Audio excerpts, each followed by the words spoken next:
Hi everyone, I'm Audrey and this is It's Odd. If you're new here, welcome. If you're returning, welcome back. I'm really glad you're all here. So in today's video, we are going to do a Chinese takeout meal, ginger beef. And I say Chinese sort of in air quotes because it was actually invented in Canada. I believe in Calgary, Alberta, if I have my facts straight.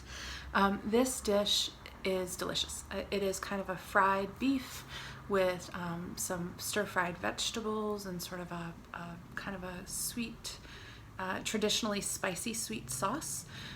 We left out the chili part of this dish, but it actually came together beautifully, tastes just like the real thing. I was surprised. So without much more chatter, let's get cooking.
Okay everybody, welcome back.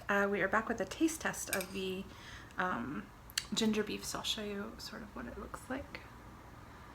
There. It has that great shine on it. I think that's from the sugar. Anyway, it's kind of, as you saw in the video, it's a fried, kind of a lightly coated with cassava flour in our case, fried meat. It's got green onion and ginger and carrot, and it just is really yummy. So let's give it a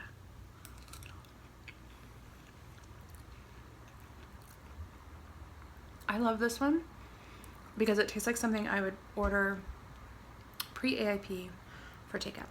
It tastes very much like that. It's kind of sweet. It's a little spicy from the ginger, but it doesn't have the red chili sort of stuff in it that the traditional one does. So I hope that you guys will try this. It's really good. It's good with cauli rice. It's good with just like a broccoli, like either a stir-fried broccoli on the side or steamed or roasted broccoli is really good. If you can do rice, of course, it's good with rice if you've re-entered that for yourself. But it's great. It's great, and it's filling just by itself. It does have the vegetables in it, so, but it does have the coconut sugar too. So, you know, it's not an every night thing, but it is definitely a nice splurge. Or if you're feeling like I just really want some takeout type flavors or Chinese takeout type flavors, this is a really good one to go to. All right, everybody, I'll see you in the next video.